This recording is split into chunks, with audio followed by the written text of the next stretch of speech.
Muy buenas noches, estimados estudiantes. En este video quiero mostrarles varios instrumentos que se utilizan en las industrias y analizar un poquito sus formas de operación. No vamos a entrar en detalle porque eso se ve más adelante en el curso, pero sí vamos a analizar los términos generales y la idea es que puedan conocer los instrumentos y entender cómo se realiza la medición en una planta industrial. Vamos a comenzar con los instrumentos de medición de presión y por ejemplo acá tenemos uno que es típicamente utilizado, corresponde a un manómetro. Este instrumento se utiliza para realizar la medición de presión en tuberías y si ustedes se dan cuenta acá el instrumento está conectado de forma física a la tubería a la que se está midiendo presión. Em, este, este equipo está instalado sobre esto que parece un radiador, que en realidad es un intercambiador de calor. Acá se tiene entrando agua caliente por un lado, que viene desde este lado que está acá, y por el lado de acá se tiene ingresando un producto, que en este caso era huevo, también puede haber sido leche. De forma que internamente esto tiene tubos que van subiendo y bajando, digamos, como haciendo un zigzag, y estos vienen en el sentido contrario. Habitualmente se busca que los fluidos eh, se enfrenten, no que vayan en el mismo sentido, de forma que como el agua está caliente y el tubo que lleva el agua está en contacto con el tubo que lleva el huevo, entonces se produce un intercambio de calor y el huevo se calienta, o la leche se calienta. Se utiliza para hacer pasteurización. Eh, Como ustedes comprenderán, es muy importante acá poder tener una medición de presión, mejor dicho, puesto que si la presión aumenta demasiado, esto puede filtrarse o incluso puede romperse algún tubo del intercambiador de calor. Entonces, en ese sentido, se tiene este manómetro que se utiliza para poder realizar la medición de presión. Ahora, este instrumento no es un instrumento que tenga por finalidad enviar la variable de proceso, la señal asociada a la variable de proceso a un PLC o a un controlador. Este tiene por objetivo solamente que realizar la medición e indicarlo con una aguja, que es la que se ve acá en este vidrio, digamos. Em, Acá hay varias cosas que nos pueden servir, partiendo por las unidades de medida que tiene el instrumento. Si ustedes se fijan, aquí tiene dos, PSI y bar, que son típicas unidades de medidas de presión. Acá tenemos dos escalas, aprovecho de mencionar lo que es una escala. Si ustedes se dan cuenta, aquí yo tengo un montón de rayitas que van aumentando y que están graduadas. Esta es 0, esta es 2, esta es 4, esta es 6, esta es 8, 10 y 11. A eso se le llama una escala. Y cuando nosotros hablábamos en la presentación anterior del rango de medición del instrumento, corresponde a cuál es la capacidad del instrumento para poder medir. Entonces, nosotros acá estamos viendo que tenemos un rango desde 0 hasta 11 bar, por lo tanto su spam es de 11 bar.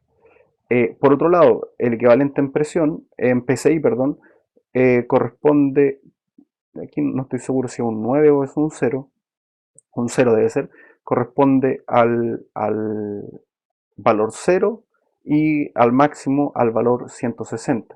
Entonces el rango de medición del instrumento en PSI es de 0 a 160 y su spam sería de 160.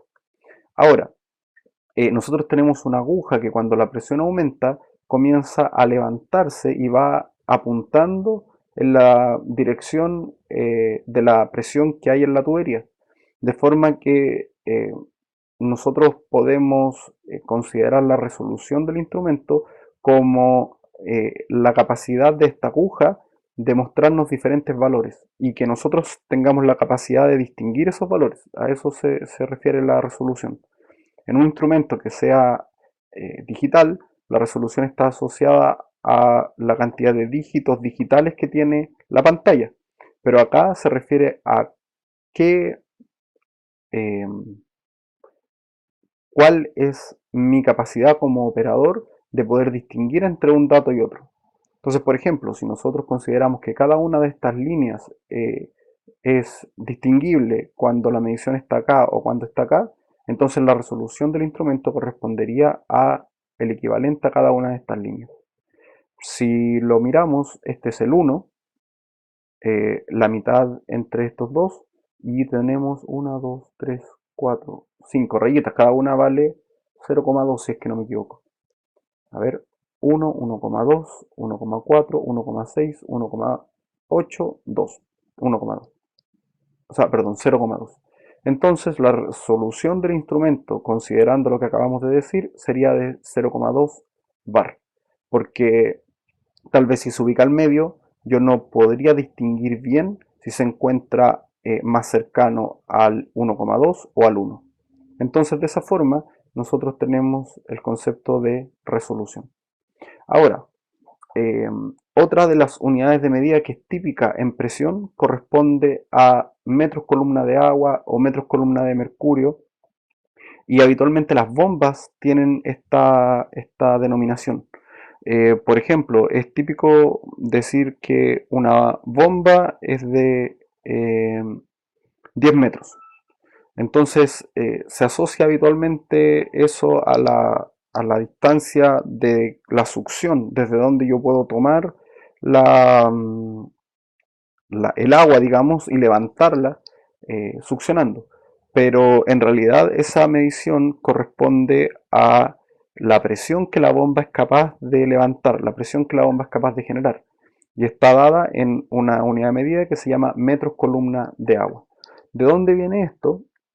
Esto viene asociado a mediciones muy antiguas que se dan y está asociado a este experimento. A nivel de mar, el Torricelli, digamos, un, quien realizó este experimento, utilizó un recipiente con mercurio y un tubo con mercurio. Entonces él lo que hizo fue girar este tubo y ponerlo dentro del recipiente.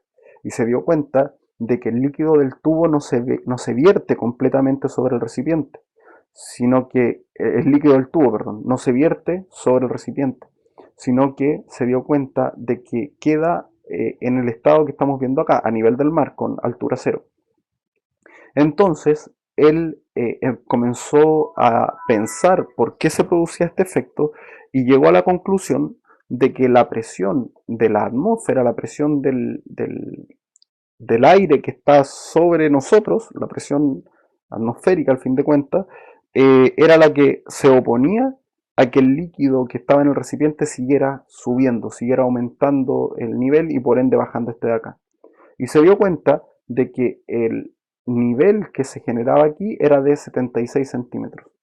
Por lo tanto, este experimento entrega una conclusión respecto a que la altura o la presión medida atmosférica medida en este caso centímetros de mercurio corresponde a 76. Esta misma medición habitualmente se expresa en milímetros de mercurio, no en centímetros, pero basta hacer la relación con los milímetros. Esto mismo se utiliza, este mismo fenómeno se utiliza para poder hacer la medición en agua. Entonces la medida habitual es de metros columna de agua y se refiere a esta columna que está acá, que si nosotros la dejáramos invertida en el agua, no bajaría completamente, no se rebalsaría esto, sino que permanecería en un cierto valor de altura. Ahora, esta medición no depende del diámetro que está acá. Podría pensarse que sí, pero no depende de este diámetro. Es irrelevante el diámetro según el experimento que hizo Torricelli. Entonces, ahí tenemos varias unidades de medida que están asociadas a presión. Ahora, si se dan cuenta, este instrumento tiene como agua dentro. En realidad no es agua, es glicerina. y lo que el instrumento trata de evitar es dañarse su mecanismo interno producto de las vibraciones que pueda tener el proceso. Entonces, donde hay un proceso que tenga muchas vibraciones, o una medición, una cañería que tenga mucha vibración, se utiliza este instrumento con glicerina para evitar que se dañe el instrumento producto de esa condición. Déjenme ver algún otro mm, manómetro asociado a esto. Aquí hay una foto interesante, también desenfocada, esta también me sirve. Una foto interesante respecto a la instalación. Acá desconozco si esto es un manómetro, puede ser un termómetro también. Sí, al parecer es un manómetro, kilogramos por centímetro cuadrado. Presión también. Fíjense que acá este instrumento no está em, instalado de forma directa con un tubo, sino que tiene una curva este tubo y después se instala el instrumento. Esto es una instalación común en las plantas, por ejemplo, aquí hay otro, también tiene la curva y después gira, aquí hay otro, tiene la curva y después sube, aquí detrás se ve otro, y se realiza para evitar eh, variaciones bruscas de presión. Si el fluido que está fluyendo, valga la redundancia, por esta tubería eh, genera pic de presión, genera cambios abruptos de presión, eso puede generar un daño en el instrumento en sí, en el mecanismo interno del instrumento. Por lo tanto, lo que se hace es colocar esta curva para que esta curva amortigüe esas variaciones bruscas de presión. Entonces, si es que se generan, el tubo las limita, digamos, las reduce y hace que la presión no llegue con un cambio brusco hacia el instrumento, sino que la medición se vea más estable en el lado del instrumento. Eso es un detalle importante en la medición o en la instalación propiamente tal. Ahora, respecto a la medición de temperatura, perdón, a la medición de presión, o a la instalación, mejor dicho, hay que considerar siempre una llave para poder extraer este equipo. No sé si será esta la llave asociada a eso, pero en esta condición, si la tubería está con presión y nosotros no podemos detener el proceso, que es la condición habitual que se genera, es que nosotros vamos a necesitar en algún momento poder sacar el instrumento para hacer mantención o qué sé yo, el instrumento que sea. Entonces, lo que se recomienda aquí es colocar una llave o una válvula de tres vías. Una conecta el instrumento, la otra conecta a la línea de proceso y la tercera queda al ambiente.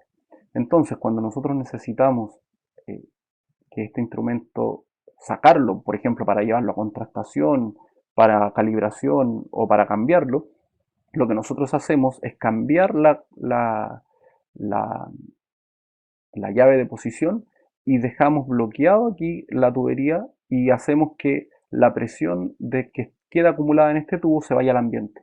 De esa forma nosotros podemos soltar fácilmente esto sin correr riesgo de que nos salte a lo mejor líquido de proceso o qué sé yo, puesto que la presión se liberó hacia el ambiente y se bloqueó con esa llave la línea de proceso. Así como está el instrumento, es imposible cambiarlo o hacer cualquier cosa si es que no detenemos el proceso. Y eso es habitualmente algo que no se da a nivel industrial. Déjenme buscar algún otro. Acá tenemos otro instrumento, también diferente modelo solamente, pero también está instalado en planta, alguna planta por ahí.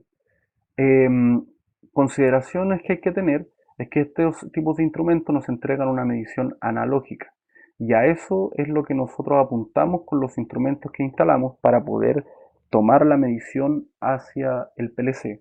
Cuando nosotros queremos saber el valor de la variable de proceso, en este caso la variable de proceso es presión.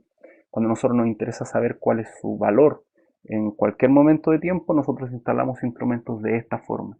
Por supuesto, el instrumento para llevar la medición a un PLC tiene asociado un circuito electrónico que lleva a través de señales eléctricas la medición al PLC. Pero este es el principio. Nosotros acá podemos saber exactamente cuál es la presión que tiene el instrumento en el momento en que nosotros lo estamos utilizando o lo estamos mirando. Entonces, por ejemplo, aquí tiene en bar, tiene 50, no, negro, 4, casi 5 bar. Entonces, si miramos con más detalle, nosotros podríamos saber el valor que corresponde a la medición de la aguja en ese momento. Así es que a esto nos referimos con un instrumento de medición análogo. Ahora, si tuviéramos un instrumento de medición que fuera discreto, nosotros no tendríamos ninguna forma de poder conocer cuál es el valor del instrumento, sino que el valor que está midiendo el instrumento, sino que nosotros lo único que veríamos es que se activa un contacto para un cierto valor que está eh, asignado. Por ejemplo, típicamente se tienen en los campos o en sistemas de agua, de alimentación de agua de casas que trabajan con punteras, se tiene un globo arriba del motor y ese globo tiene un presóstato asociado. Ese presóstato también tiene la capacidad de poder medir presión, pero es un instrumento discreto. De forma que para los que lo hayan visto, ahí van a tener dos tornillitos habitualmente donde ustedes le ajustan la presión máxima y la presión mínima. Entonces, ¿qué es lo que ocurre? Anteriormente, cuando se tenía una bomba que estaba asociada a un circuito de una casa, si uno quería abrir la llave del agua, tenía que activar la bomba para que levante presión, abríamos la llave, usábamos agua y cuando cerrábamos la llave teníamos que detener la bomba, porque o si no se reventaban las tuberías. Entonces se inventó este sistema en el que yo abro la llave y sale agua solamente con la presión correcta y la bomba parte de forma automática. ¿Por qué parte de forma automática? Porque se está censando una presión máxima y una presión mínima. Entonces, ¿qué es lo que ocurre? Cuando yo abro la llave, la presión de las tuberías baja, el instrumento, como tiene la capacidad de poder detectar una presión mínima, detecta que bajó de esa presión el valor y lo que hace es activar un contacto que termina activando la bomba. Cuando yo ocupo el agua, está saliendo de la tubería, por lo tanto la presión se mantiene entre el rango mínimo y el máximo, y cuando yo cierro la llave, la presión aumenta, puesto que no tiene por dónde salir el agua, y sobrepasa el valor máximo. Como lo sobrepasa, se desactiva el contacto y eso desactiva la bomba.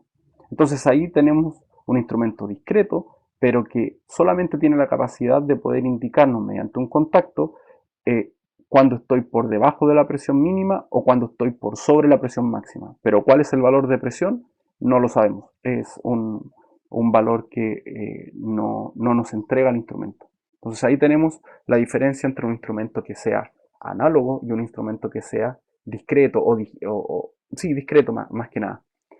O on-off, habitualmente se conoce por instrumento on-off.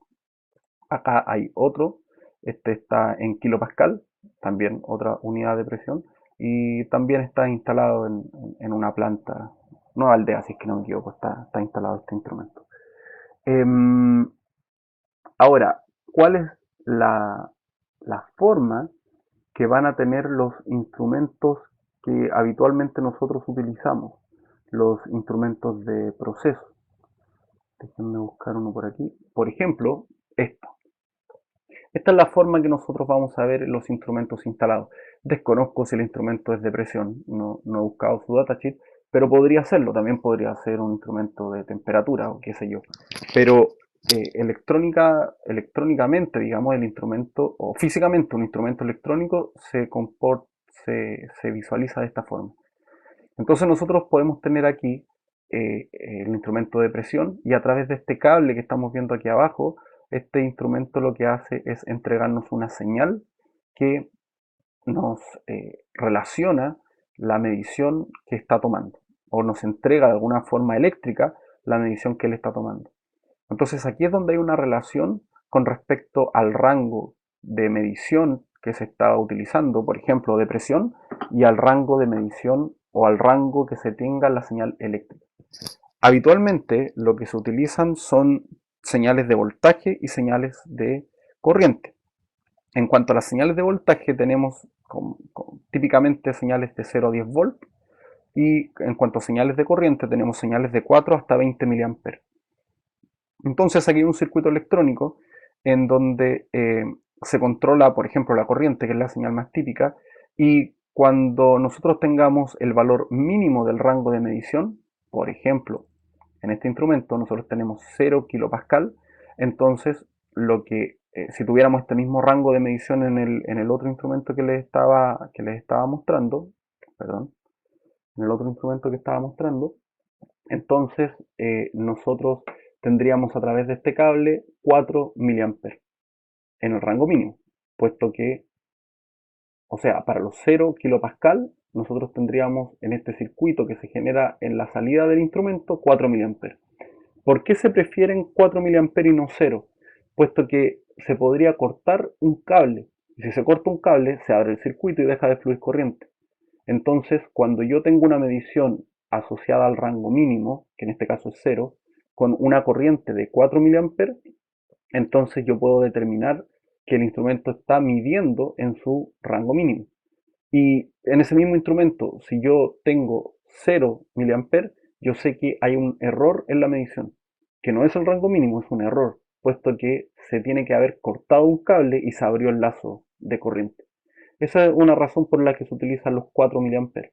Ahora, cuando yo tenga acá 1000 kilopascal, este instrumento me va a representar esos 1000 kilopascal a través de 20 miliamperes que fluyen en el lazo de corriente. Entonces, en el PLC, el circuito electrónico de la entrada del PLC va a recibir 20 miliamperes e internamente me va a indicar que está en el rango máximo el instrumento. Y por supuesto, si nosotros acá tenemos los 500 kilopascal, nosotros vamos a tener la mitad del rango entre 4 y 20 miliamperes que va a representar ese valor, y eso corresponde a 12 miliamperes. Entonces, con cualquiera de los valores, acá con 250 vamos a tener el 25%, 8 miliamperes, y con 750 vamos a tener el 75% que corresponde a 16 miliamperes. Y todos los valores intermedios que aquí se ven. Entonces, ¿cómo hacemos que este instrumento, que es un instrumento que es totalmente analógico y que me sirve para poder realizar una medición que sea visual, cómo lo hago para que el instrumento me sea útil para poder hacer control de procesos?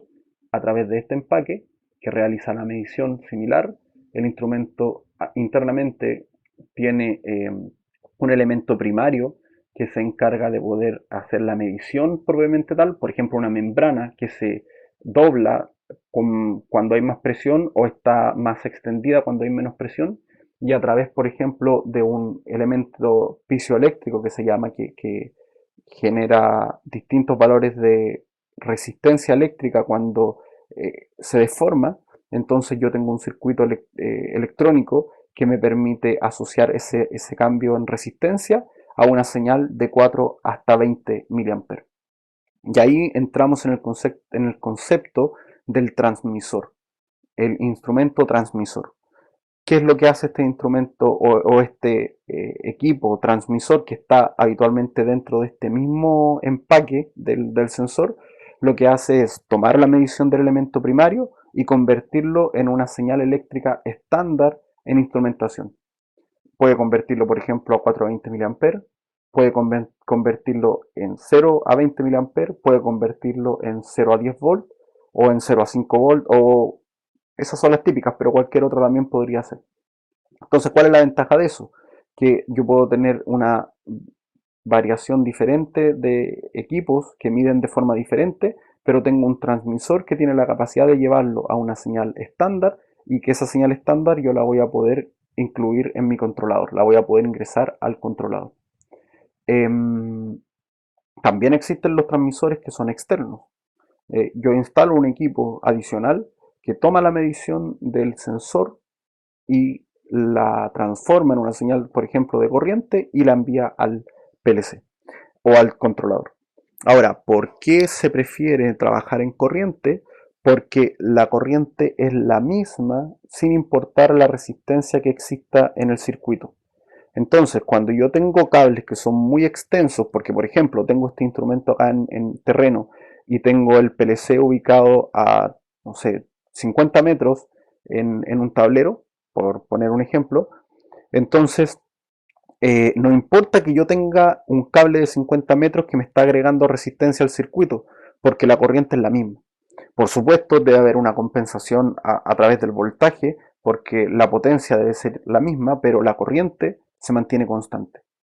Con respecto a una medición de voltaje, ¿cuál es el problema? Que, por ejemplo, si yo tengo los mismos, no sé, la misma medición en 0 a 10 volt, entonces si yo tengo 5 volt en el instrumento y el cable es de 50 metros, pongamos una condición extrema, en que, por ejemplo, me afecte en 0,5 volt. Estoy siendo extremo, como les digo. Entonces el instrumento me está midiendo 5, pero al PLC llegan 4,5. De forma que lo que interpreta el PLC con 4,5 volt no corresponde a lo que el instrumento me está indicando con 5 volt. Entonces, habitualmente las mediciones las mediciones de eh, las señales que se utilizan para representar la medición de los instrumentos son en corriente porque me permiten generar una medición más certera cuando las distancias son muy considerables. Ahora, y porque es una señal estándar también. Ahora, el, eh, cuando nosotros tenemos la eh, medición de voltaje, corremos el riesgo en grandes distancias de que se genere una caída de tensión y nos afecte en la medición probablemente tal.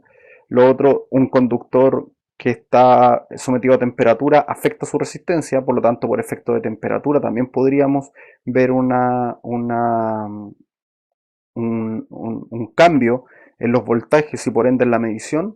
Y habitualmente se utilizan estas señales para distancias cortas entre un instrumento y un equipo de medición o un equipo de control. Entonces, esa es, digamos, la relación que existe entre las señales que se están utilizando. Ahora, con respecto a, eh, por ejemplo, un instrumento de medición de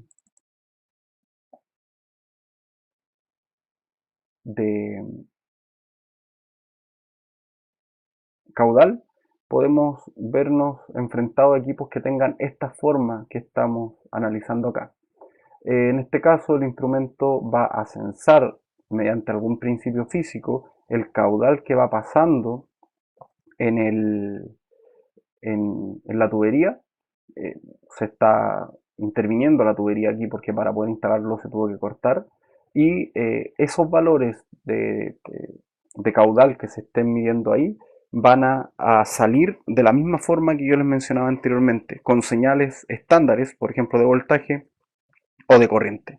Aquí hay diferentes principios de operación para poder hacer la medición, por ejemplo, el ultrasonido, perdón, el electromagnetismo.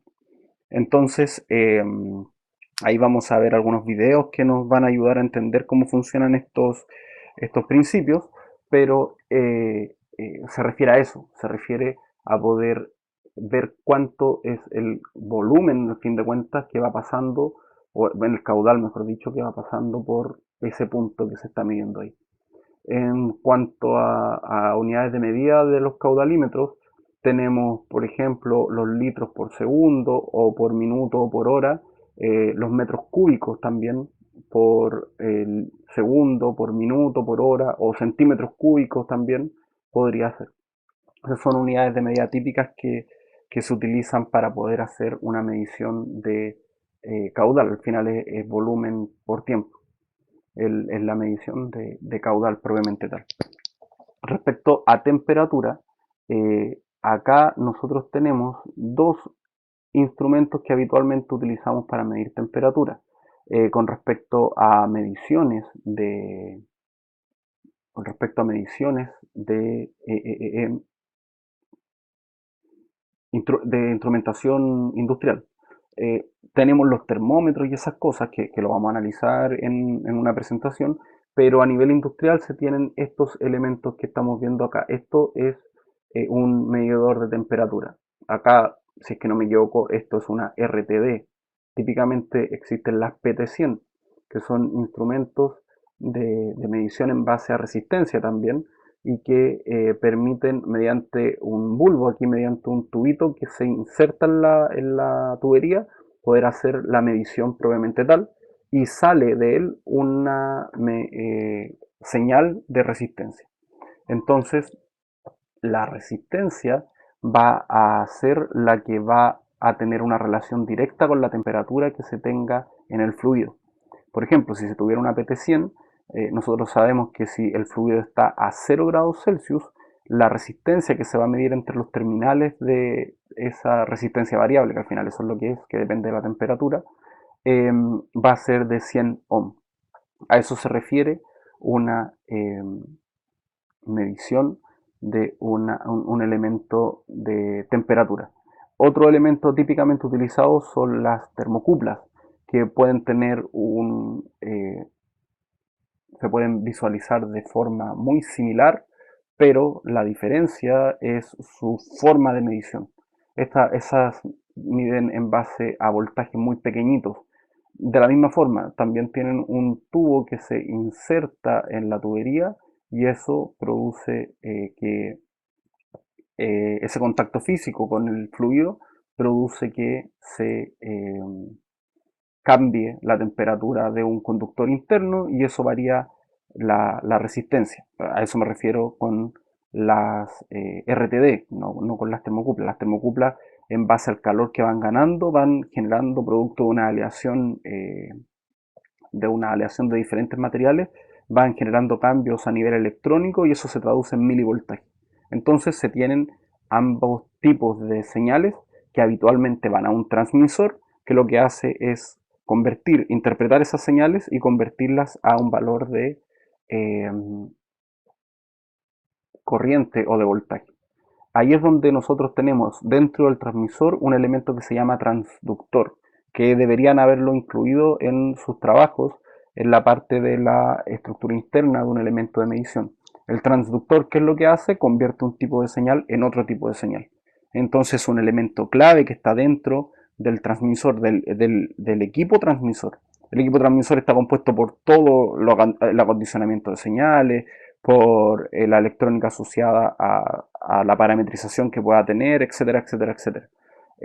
Pero un elemento clave es el transductor, que lo que hace es, por ejemplo, convertir una señal de resistencia en una señal de 420 mA o una señal de milivolt en 420 mA. Aquí se ve un poco pixelado, pero esta es la forma que tiene habitualmente las termocuplas o PT100, donde acá se tiene el cuerpo del equipo, aquí si uno lo destapa tiene unos tornillitos y tiene una vaina que se inserta en el fluido propiamente tal. La idea, por supuesto, es que la vaina esté completamente inserta en el fluido para poder realizar así una medición que no sea afectada por el ambiente. Aquí en este caso el ambiente afecta la temperatura de la vaina y por ende también afecta la medición que se tiene del valor, del valor de temperatura del fluido. Ahora, con respecto a los actuadores, eh, no tengo variadores de frecuencia aquí en este video, en estas imágenes, pero un variador de frecuencia es un actuador que permite modificar la velocidad a la que gira una bomba.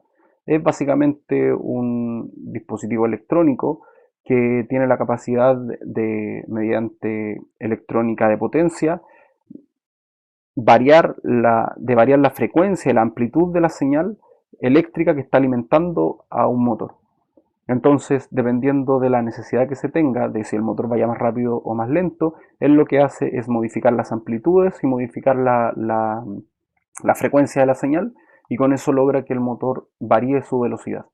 Y de esa forma se puede hacer control a través de una bomba, por ejemplo, que esté modificando el caudal de entrada a un estanque. Entonces, si el variador de frecuencia, o sea, si yo necesito que la bomba gire más rápido para que aumente el caudal de entrada, el variador de frecuencia es el que hace el trabajo de acondicionar la señal eléctrica de alimentación del motor para que la bomba gire más rápido y viceversa. En cuanto a válvulas, hay distintos tipos de válvulas, pero en términos generales, por ejemplo, esto es una válvula en proceso, donde esta es una válvula de mariposa, que tiene aquí un círculo que tiene la capacidad de bloquear el tubo completamente y que ese círculo empieza a girar y va permitiendo el paso del fluido. El actuador sería este elemento que estamos viendo aquí arriba. Es un actuador mecánico que estamos viendo acá y mediante engranes lo que va haciendo y mediante esta manivela que gira el operador, lo que se hace es que esta lámina que tiene la capacidad de poder cortar el fluido se va a modificar el ángulo que tiene asociado y con eso va a permitir mayor paso de fluido o menor paso de fluido. Entonces, este es el actuador. La válvula es parte del proceso, pero el actuador corresponde al elemento que tiene la capacidad de hacer que se cambie el ángulo de apertura de la válvula propiamente tal. Eh, Ahora, con respecto a eso, por ejemplo, aquí si yo quisiera tener esta válvula o que esta válvula pudiera tener la capacidad de ser accionada mediante un PLC, yo podría, por ejemplo, colocar un actuador motorizado acá. Entonces aquí le coloco un motor en vez de este volante que estamos viendo acá, coloco un motor. Y obviamente tengo que tener un circuito que cuando reciba, por ejemplo, 20 mA, él haga que ese motor gire la cantidad de veces necesarias para que esta válvula esté totalmente abierta y que cuando reciba una señal de 4 mA, él haga girar la válvula lo suficiente para que se cierre completamente y todo el rango intermedio que se tenga. Entonces ahí tendríamos un sistema de un actuador motorizado. Por supuesto, no es sencillo, se tienen señales y también se tienen valores eléctricos de potencia, pero es totalmente factible de poder realizar. Ahora, otra forma que se tiene para poder hacer que las válvulas se abran o se cierren es, por ejemplo, como se ve acá en esta válvula. Acá nosotros tenemos un equipo de control asociado a el caudal en esta tubería. Esto naranjo o amarillo que está acá es el actuador y es un actuador neumático. El actuador neumático tiene un pistón interno que lo que hace es permitir que gire un vástago que está internamente y hace que la válvula se abra o se cierre, dependiendo del tipo de válvula, por supuesto.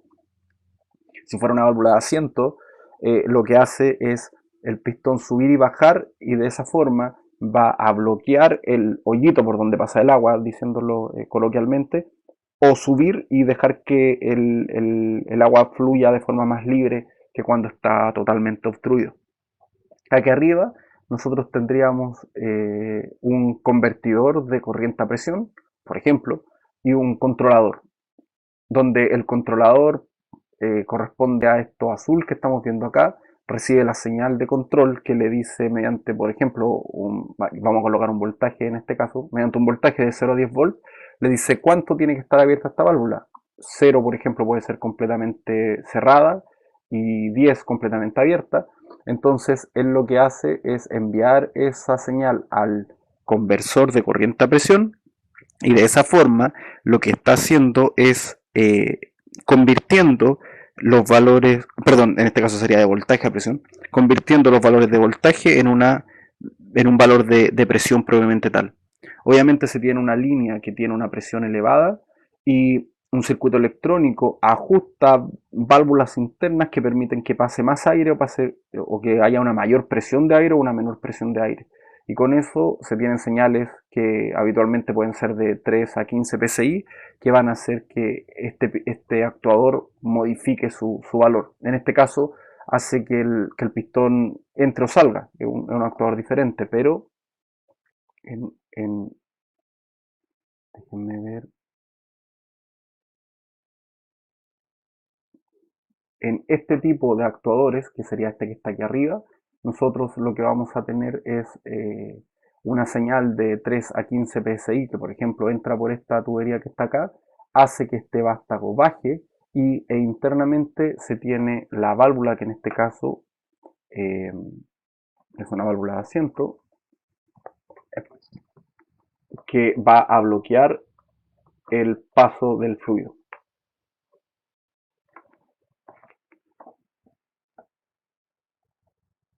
Esta es una imagen. Entonces, si ustedes se dan cuenta, entra el fluido, por ejemplo, bueno, entra el fluido por acá y sale por allá. Entonces, si este tapón está totalmente hacia abajo, lo que hace es bloquear el paso del agua o del fluido. Y si él se sube, entonces lo que hace es ir dejando que vaya pasando más agua o menos agua o el fluido que se esté trabajando. Entonces, fíjense en la forma que tiene la válvula, es una forma media extraña, bastante particular, y es la misma que tenemos acá. Entonces, así funciona esto. Esto que está aquí vendría a ser el equipo que controla a a este actuador que tenemos aquí arriba. Aquí hay una membrana básicamente que lo que hace es que cuando se le mete presión baja el vástago y cuando se libera la presión por un resorte que hay ahí, un muelle que se llama habitualmente, hace que suba y de esa forma hace que el vástago se levante. Este posicionador, habitualmente se llama los controladores que hacen esta labor, este posicionador lo que tiene internamente es un conversor de corriente a presión, entonces él recibe de un controlador un valor deseado de apertura de la válvula, un set point, a través de una señal, por ejemplo, de 4 a 20 mA. Mediante el conversor, él cambia la señal a un valor de presión, por ejemplo, de 3 a 15 psi, y a través de esta tubería, ese valor de presión afecta la posición de este vástago y afecta la apertura de la válvula. Como les decía, por supuesto, acá tiene que haber una línea de alimentación de aire de proceso. Entonces, ¿qué es lo que se tiene? Una línea, por ejemplo, la que está ahí atrás, una línea que tiene mayor presión que la máxima y hay un juego de válvulas aquí adentro que lo que hace es controlar la presión para manejar el actuador propiamente tal. En cuanto a actuadores, por aquí tenía otros tipos de actuadores asociados a válvulas. Por ejemplo, aquí respecto a la válvula es lo mismo que la anterior, pero en un modelo diferente. Aquí tenemos el posicionador, este es el actuador que es idéntico al otro, y por detrás está la válvula que no se logra apreciar en esta imagen. A ver si tengo otra mejor. Ahí estaría la... No, no, este es el del vástago. Si es que, claro, esta imagen está girada. Ahí está, este es el vástago. La válvula está aquí abajo. Y con esto nosotros tenemos la retroalimentación de posición. Entonces, si el vástago sube, mueve esta palanquita. Aquí está el posicionador. Mueve esta palanquita del posicionador y el posicionador sabe que la válvula se abrió. Y si este vástago baja, entonces mueve la palanquita y el posicionador sabe, tiene una retroalimentación de que la válvula se está cerrando. En la imagen anterior, en la válvula anterior, nosotros tenemos ese posicionador aquí, ¿ven?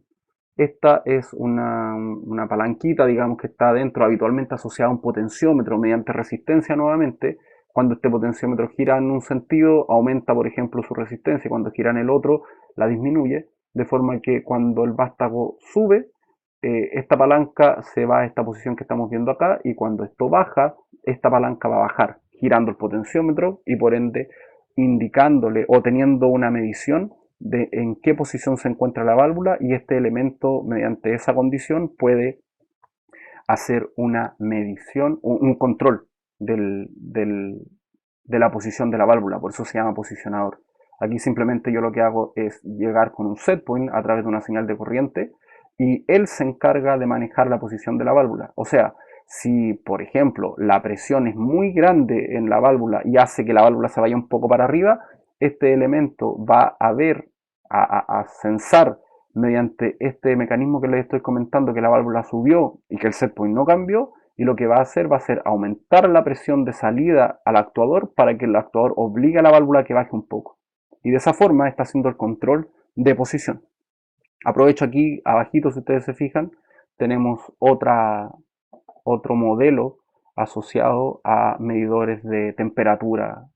Algunos eh, medidores de presión también se entregan en este empaque, pero por ejemplo este es un medidor de temperatura y que en particular tiene una conexión a una red Profibus DP que corresponde a una medición diferente en donde ya no se hace una interpretación de la señal a través de 420 mA 0,10 volt, sino que derechamente se hace de forma digital en una red destinada a los instrumentos de campo. Ahora, respecto a los demás actuadores, y con esto ya termino. Bueno, aquí hay unas fotos más cercanas, similares a lo que les mencionaba en el caso anterior.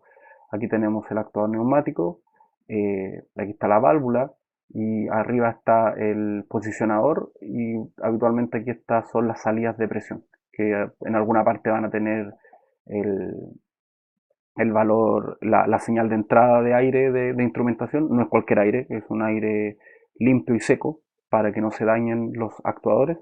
Entonces tenemos el aire de instrumentación que entra, digamos, con una cierta presión y esto lo regula para hacer que este actuador se posicione en el valor correcto según la apertura que se requiera de la válvula. Eh, Acá está, espero que se note. Acá nosotros tenemos una válvula de cortina, esta sería la cortina, que baja y que entra y que sale. Y aquí atrás, si ustedes se dan cuenta, tenemos un pistón que sería, en este caso, un pistón hidráulico. Es un pistón que trabaja en base a aceite. Eh, Tiene el mismo principio que el neumático, pero en este caso la presión la hace el aceite. Tiene una mayor capacidad de presión porque es menos compresible que el aire, digamos. Entonces, ¿qué es lo...? Y las bombas pueden levantar bastante presión también. Entonces, si yo requiero que esta tubería fluya menos caudal, por ejemplo, lo que yo hago es hacer que este pistón a través de una presión de aceite se vaya más hacia adentro y esta barrera entra y hace que el fluido, digamos, disminuya su caudal. Por acá tengo una foto que muestra esto. Eh, de esa forma entonces nosotros vemos que entra y que sale esto a través del actuador y por aquí ahí está el actuador, ahí se alcanza a notar el pistón neumático que es de dimensiones bastante grotescas. Aquí tendríamos lo mismo, miren, fíjense, no me había dado cuenta. Aquí tendríamos lo mismo, pero en este caso es manual. Entonces yo mediante el giro de ese volante puedo hacer que la válvula se cierre o que la válvula se abre. Acá es lo mismo, pero es automático. Entonces, ¿cómo manejo esto yo, por ejemplo? A través de la velocidad que yo le haga a la que gire la bomba hidráulica que está manejando esto. Si la bomba gira más lento, entonces aquí va a haber menos presión y esto va a tender a volver mediante algún mecanismo de resorte. Por ejemplo, me estoy poniendo en el caso más simple. Y cuando la válvula gire más rápido, perdón, cuando la bomba gire más rápido, entonces esto va a salir para acá y va a hacer que se estrangule la tubería. Eso lo podemos hacer mediante un variador de frecuencia, por ejemplo, y de esa forma estamos manejando esta tremenda válvula, la estamos manejando de forma automática, digamos, con señales de 420 mA. Nosotros, mediante el actuador que tiene la capacidad de interpretar esa señal y convertirla en un valor, en este caso, primero de tensión asociado a la bomba y después el giro de esa bomba tiene asociado una relación directa a la presión que está inyectando y por ende a la posición final que va a tener este pistón gigante con la válvula. Eso es, muchachos, por ahora. Eh, Analicen, por favor, los conceptos que se vieron en la diapositiva sobre la jerga, digamos, y sobre los conceptos que habitualmente se utilizan en automatización.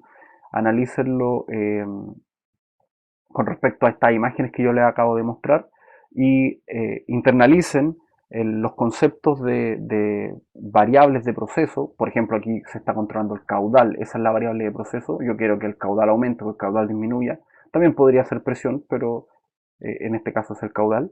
Y qué instrumentos se utilizan para poder afectar ese caudal, que serían los actuadores que hacen que varíe alguna condición del proceso para afectar, en este caso al caudal o a la presión o a la temperatura o al nivel, que son las variables de proceso típicas, y qué instrumentos nosotros tenemos para poder realizar una medición. Si yo quiero hacer control, lo primero que debo hacer es medir porque debo conocer el punto de operación en el que está el equipo o en el que está el proceso antes de poder hacer control. Aquí otra válvula, el actuador aquí arriba, digamos, acá tenemos el vástago y abajo la válvula. Fíjense que la válvula es pequeñita con respecto a toda la estructura del actuador y de esta no estoy tan seguro, pero aquí estoy seguro que tenemos un motor mediante este elemento que algo está haciendo. No estoy seguro si es una válvula, la verdad, pero tenemos un motor que está haciendo una actuación sobre el proceso. Podría ser algo que no tenga que ver con control, por ejemplo, una centrífuga aquí, no lo sé. Pero de todas formas sería este el actuador que está haciendo que gire y yo podría, mediante un variador de frecuencia, que sería el actuador, perdón, mediante un variador de frecuencia yo podría hacer que gire este motor y que la centrífuga girara. Pero ahí hay un ejemplo de cómo se vería un actuador de una válvula que fuera motorizado. Eso es, estimados, espero que les haya quedado claro, espero que se comprenda mejor a qué nos referimos cuando hablamos de un elemento de medición analógico. No tengo fotos de elementos de medición que sean discretos, pero cuando las tenga se las voy a mostrar para poder ejemplificar también de la misma manera que como lo hice ahora. Cualquier duda, por favor, escríbanla en el muro de Teams para poder ir respondiéndola y para poder ir respondiendo también si es que algún otro compañero suyo tenga la duda para que les quede la respuesta también a ellos en el muro. Eso muchachos, muy buenas noches, que estén muy bien, nos vemos.